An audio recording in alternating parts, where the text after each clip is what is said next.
The next time you find yourself in Whitestone, Queens, don't forget to look up. We read in the newspaper from Brazil. They came to LaGuardia and they escaped. And we couldn't catch them. And then it got wintertime and we said, oh, those birds, they're not going to survive. They're parrots, And they did. And ever since then, there is thousands. I mean, I love them. The birds, they're all over. But Con Edison, which maintains the overhead wires, is not so enamored of the proliferation here of thousands of monk parakeets, which some people link to a group of exotic birds that escaped years ago from cargo at Kennedy Airport. In Whitestone, they build their huge nests high up on the utility poles, often ruining Con Ed's electrical equipment. The transformers, when they get warm, they give off heat. So they get comfortable in there. It's nice and warm, during the cold weather. These things grow every year, man. It's incredible. Like this piece of equipment here, look at that capacitor bank. It's a condominium. It's engulfed. That's a piece of Con Ed equipment. You can't even see it. All you see is the outside transformers, the little transformers on it.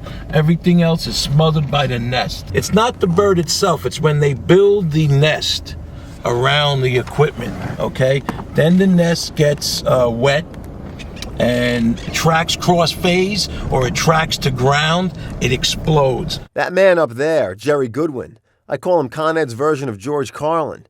He jokes that he used to shoo the birds by sending up a scary-looking coworker. We'll send him up first, and he just goes up and looks in, and they go, ah!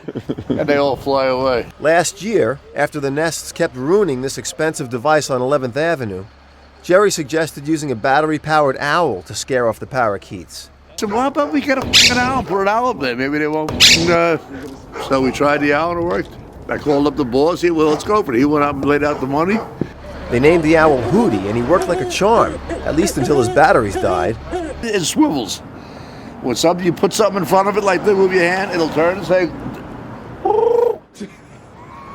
Then the parakeets came back, and their nest caused the device to blow up again, this time ruining Hootie as well. It was almost a year and a half to 2 years that there was no sign of life up there at all. But Hootie was on the prowl. So Sammy went last week to buy a replacement. I noticed it as soon as I see it. Here's old Hootie. The hoot, my head turns. The eyes blink. This is the bad boy right here. The guy remembered me. Remember we went to, yeah. How are you? Your little brother there. Yeah, Hootie. Sleeping on a job up there. The new Hootie was up only a few minutes when the first of the parakeets flew over to take a look. Will he and his buddies set up housekeeping again? Tune in for the next episode of Hootie and the Parakeets.